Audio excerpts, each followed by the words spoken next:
Hi guys, and welcome to my review. This time focusing on the Dunu family.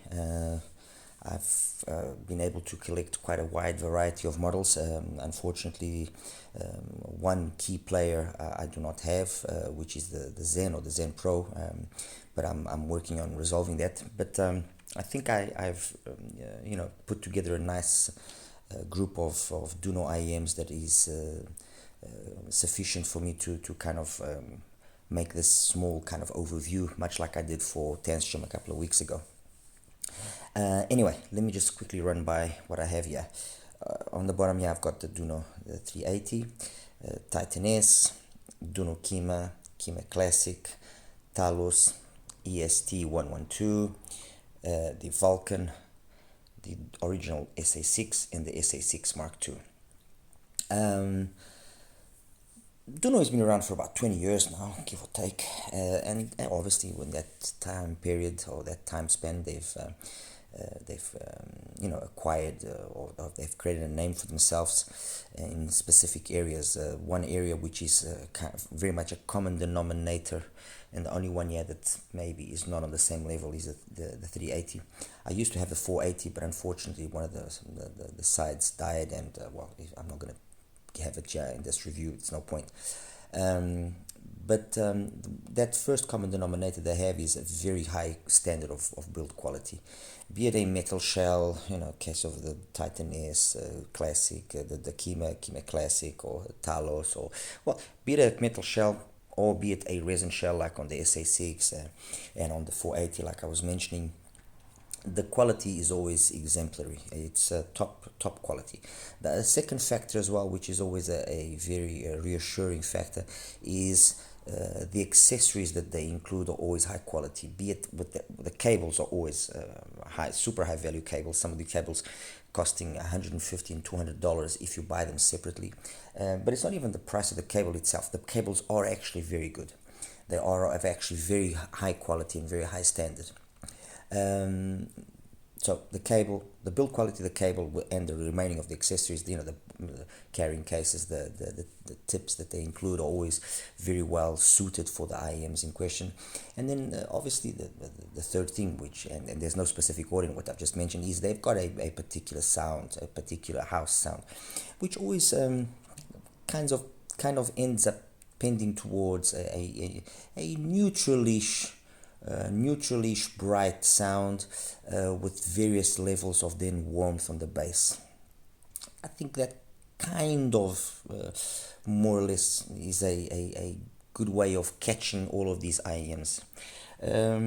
Obviously, there are nuances to each one of those tunings, but that's kind of the overview. Anyway, just to then break down and just go through all of them.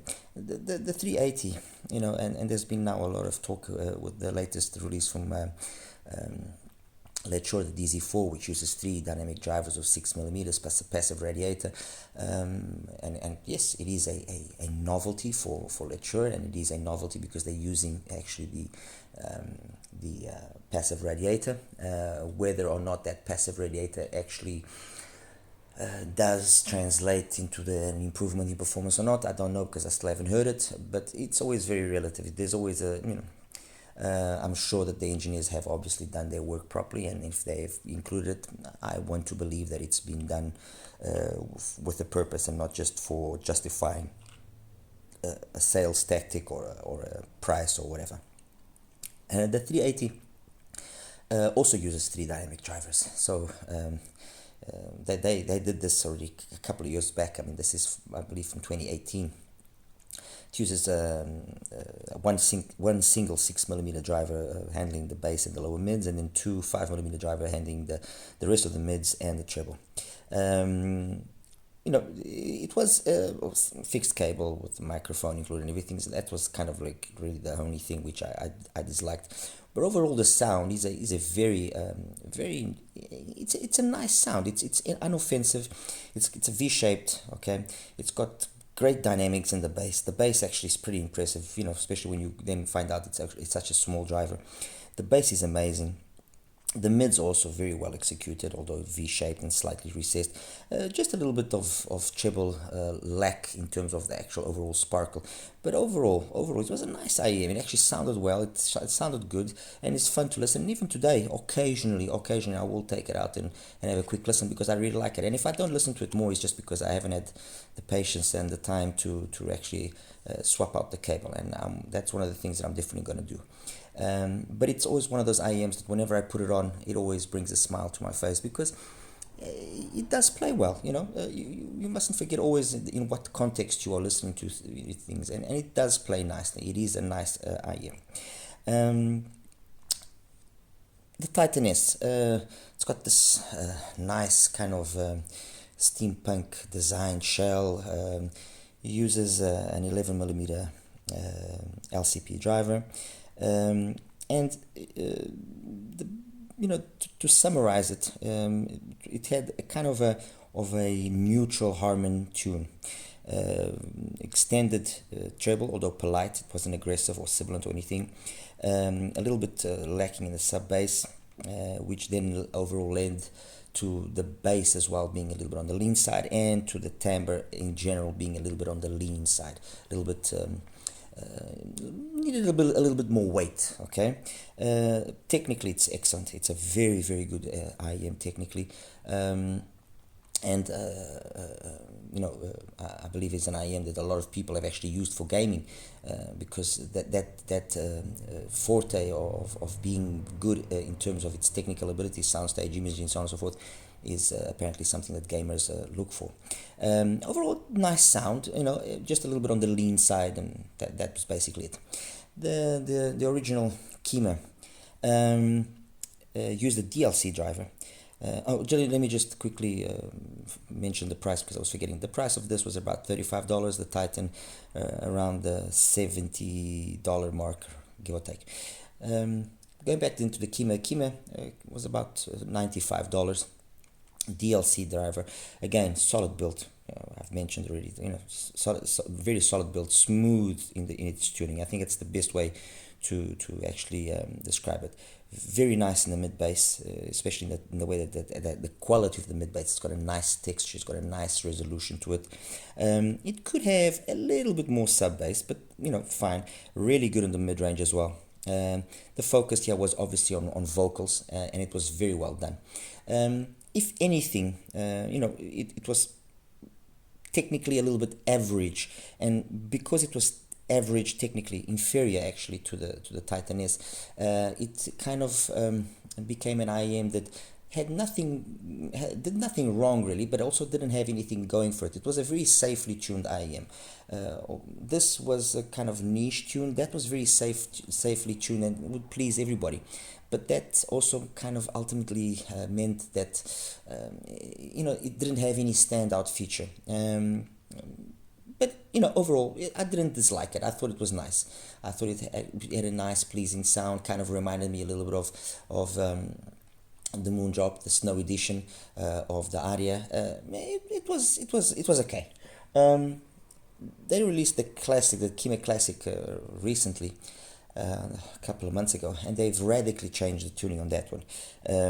It's way more lively, way more V-shaped. It's a complete departure from these two. While this was very technical but a little bit lean on the sound, that one gave it a bit more weight, gave it a little bit more lushness, a little bit more, gave it a nice timbre overall in tonality, but it was technically a little bit less capable.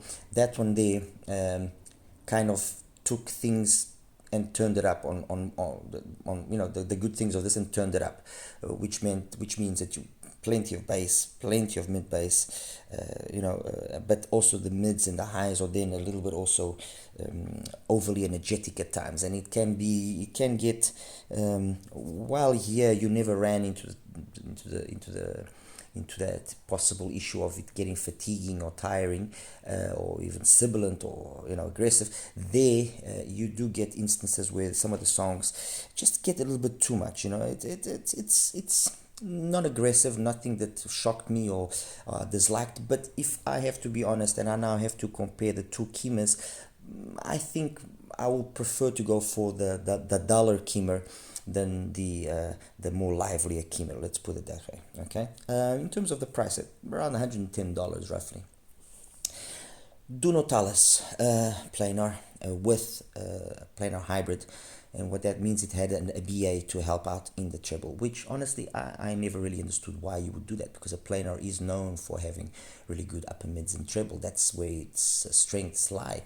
So adding a BA, and then on top of that adding a BA in a manner which wasn't exactly the best, I think was not a good move for Dunu.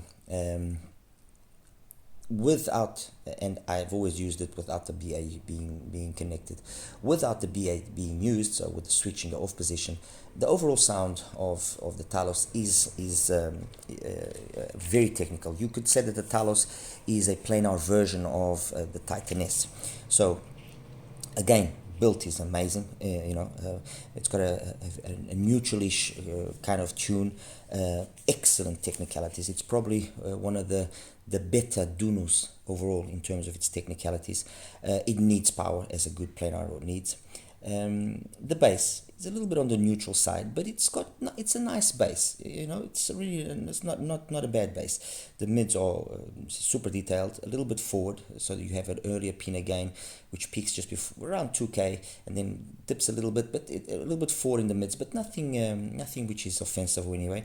And the treble is, yes, elevated, but again, not offensive. It's a planar sound, so you either like it or you dislike it. Okay. What was its biggest issue? Well, first of all, the price, almost $200, and then the fact that it was competing against other planars which were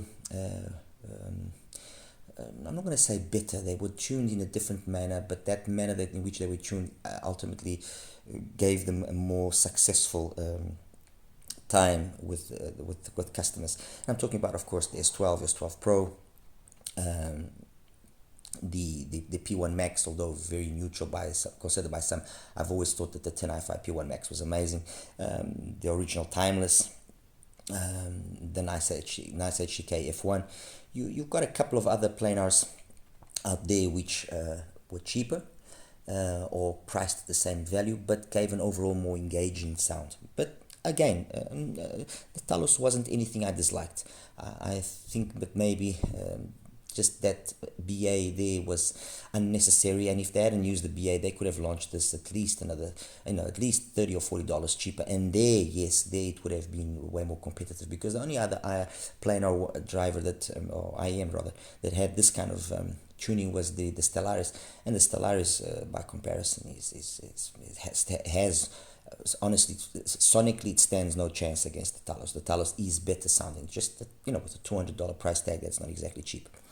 EST112, Dunu's take on a tribrid. And the problem with the 112 was that it always lived in the shadow of its sibling, the SA6, which is over there. As for the price, it wasn't badly priced. I mean, $430 obviously for a tribrid is not little money, but it was okay. It was well priced.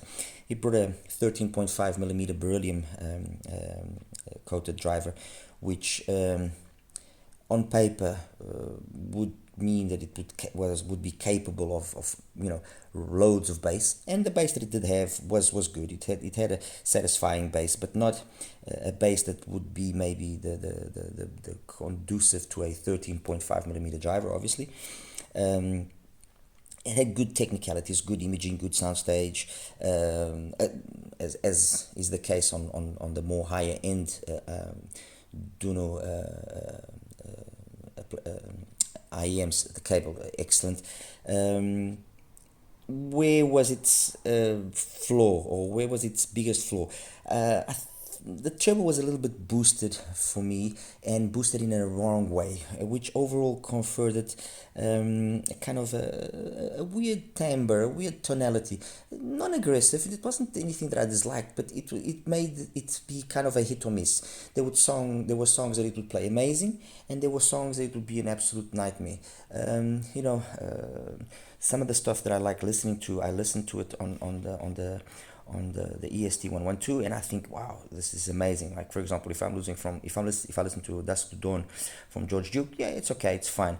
But if I listen to Tequila Moon from Jesse J, If I listen to Elephant from Carol Duboc as well, but Piece of Me by Candace Springs, yes, okay, that's fine.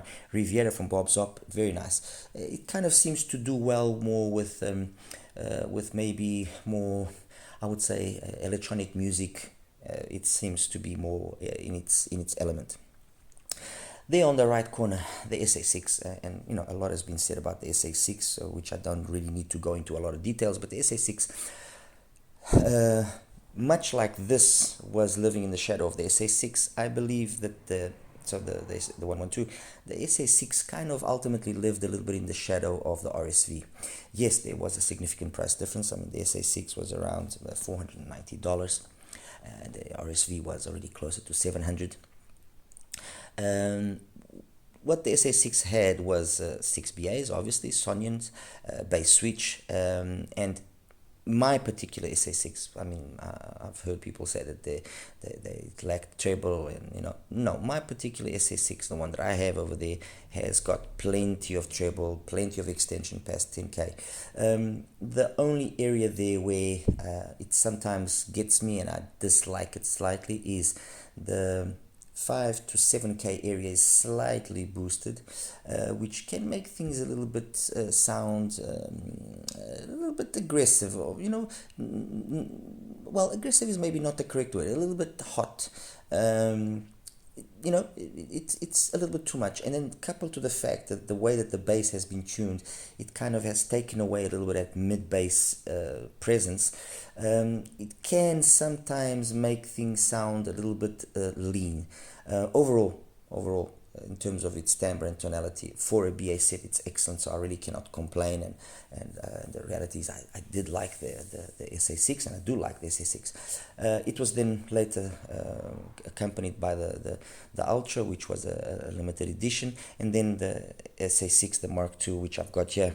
And this is one of my favorite IEMs, period. Out of all the IEMs here of Dunu, I will then say which is my favorite ones, but out of all the IEMs that I have, the SA6 Mark II is one of my favorite. There's really nothing I dislike about it, honestly. With the bass switch on, it is got amazing bass for a BA set. Again, it's using Sony BAs. And the 38D1X here has been tuned, in my opinion, to perfection. Full, really, big, kind of almost has that visceral kind of bass that you find on a DD.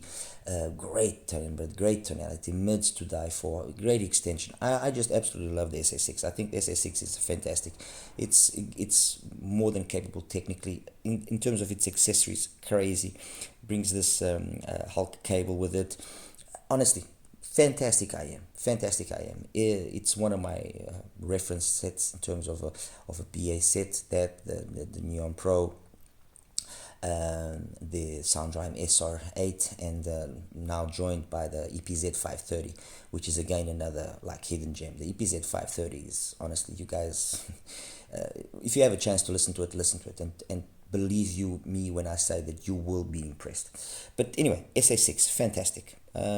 Tonally super correct. I just think it's amazing. You dial the bass down a little bit more, and it opens up even more so the sound. It becomes then very much a sound like the Seventh Acoustics Supernova, more along those lines. The mids and the highs maintain themselves flawless. The bass being brought down, it just opens it up. It makes it even more capable technically. Although, like I said, I prefer it with the bass switch on. It doesn't lack in anything for me, so it's fine. And then finally the Vulcan 1+4, where that one driver, which is the DD, is in reality a dual coaxial 8mm driver, if I'm not mistaken. I believe it's a driver which is somehow related to the driver of the 480, which was an 8mm dual coaxial. Again, what can I say about it? Fantastic build. The cable is again of excellent quality, really nothing. Let me just carry on now first with the good points, and then I'll finish up with the bad points. Sub bass is amazing. It has got a very different tunings, okay? And I've got nothing against different tunings. I mean, I've said it many times before. So instead of having the kind of harmonies that they have over there, no, it's a different tuning where the sub bass is really good. It's got a nice, easy flow into the mid bass, and then the mids are, and the pin again is done very smoothly, very relaxed. The balance that they found is such that you don't really feel that it's lacking or closed down or anything. No, everything just sounds super smooth, super lush, really very good in terms of its timbre and tonality, which is one of the characteristics that I always look for in an IM. So in terms of its technicalities, really good in the soundstage. It's got, for lack of a better word, the soundstage is very silky. It kind of seems to never end. It continues, very silky. Just when you thought it a little bit more. However, yes, it did have an imaging which was okay. It wasn't too bad. Detailed retrieval could have been a little bit better. But the reality is this. Considering that ultimately it has a colored kind of tuning, I think it's been well executed. Again, I've got nothing wrong with a V-shaped tuning or with a colored type of tuning.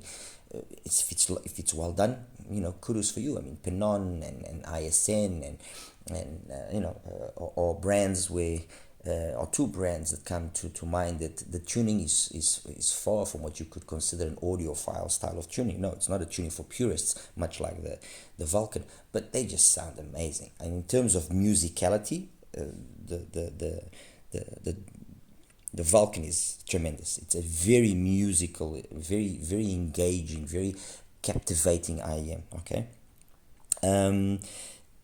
The treble again is it's not that it's a game, but the treble was a bit of an issue there on the EST 112, a little bit also on the SA6, but here the treble is as well the area where there is a slight sibilance around there, the 7-8 kilohertz area, and which is curious because it's got that sibilance, but at the same time, I just mentioned that it would have been nice if it had a little bit more detailed retrieval. So I'm guessing maybe it was just the way that they've tuned the BAs there that was not on point. In terms of price, $379, which is, when it was launched about a year ago, it was okay. Well, over a year ago actually, it was okay. Now in today's market, it's not so okay. Yes, it does bring great accessories, great build quality, but you have since over the last year come to have a lot of other very good hybrid sets.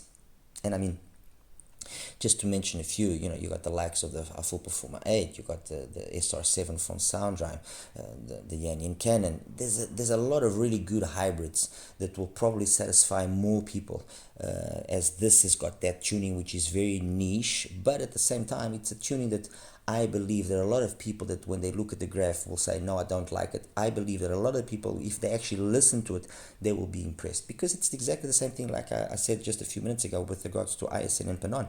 I never really gave them a chance because I used to look at the graphs and I used to think, okay, we all know graphs are very relative and they all mean, just so much, but the truth is, until you actually listen to it, you cannot confirm whether that's been done properly or wrong. That's why Harman tuning ends up being kind of a safe way for a lot of manufacturers to go down, because they know that people will like it. To be bold enough to try different tuning is and obviously it then becomes a kind of a hit or miss. Now that I am very well acquainted with Penon's products and ISN's products, I can tell you that there's not one single one that I don't like, because they really do play well, although graphically they have got these strange graphs. Here, with regards to Dunu, they've got their house sound, which has got always this very nicely executed bass, very smooth, very, perhaps one of the ones that has the bass, the two that have the bass that comes a little bit out of that usual formula is the Kimmer Classic and the EST. But the bass is always very well executed. The mids have different levels of brightness, of energy, let's put it that way. And then the treble, some have got very well executed treble, like the case of the Titan S and the Kimmer. Very safe, very polite. non-aggressive. I'm not even mentioning the 380 because it's already old. While then you have the complete opposite, where you have either a very forward treble, like the case of the Talos, but it's been well executed. But then the treble there on the EST 112, you kind of question what was the little missing point there in terms of the EST's execution. Again, the treble of the Dunu of the original SA6 is not a bad treble, and will be a treble that you can control it very much, that area that I mentioned that was a little bit peaky, with the tip that you use. The two that, the two, not the two, but the second one that joins this group of the better well tuned in terms of treble is the SA6, the Mark II. The SA6, I think, has just got amazing treble. Honestly, this and the Kima, original Kima, and the Titan S are, for me personally, for my personal taste, the ones with the best treble. Okay, different styles, because those are dynamic drivers. This is an OBA, but those are the ones with the best treble. The most energetic treble done well, definitely the Talos. And then the rest, I don't dislike the treble here of the Vulcan. As long as you choose a proper tip, you'll be safe, very much like on the SA6. The one that I really don't like the treble that much is the EST 112. And to a certain extent as well the classic, because it's just too forward, it's just too much. Should have been the ideal. Honestly, if you have to ask me what would have been the ideal would have had the original Kima, maintain the mids and upper mids and treble of that on the classic, and just give it more bass, give that a little bit more bass, and that would have been a perfect upgrade to the original Kima, let's put it that way. Okay. Finally, as I was mentioning, which are then my favorites? Well, SA6 Mark II, you already know. That definitely is one of the ones that I like the most. Then the Vulcan. I think the Vulcan is actually a very, very nice IM. Even with its minor flaws, it's a very nice IM. And finally, believe it or not, and you're going to actually maybe laugh when I say this, I just think the 380 is just an absolute little gem. I know this is a long shot and it's not going to happen, but it would be really, really cool to see Dunu relaunch something based on this, maybe with bigger drivers, maybe 7mm drivers, maybe 8mm drivers, but it would be really, really cool to see them relaunch something that follows this formula of the 380. Anyway, guys, I hope you liked this little take of mine on a Dunu, let's say, family reunion. Okay, and like I said earlier, I'm gonna try and see if I can get my hands on a Zen or a Zen Pro, and when I do, I will definitely add that to this little merry group here. All right. Anyway, guys, you take care now. Any questions you might have, please feel free to ask as always. All right. Bye bye.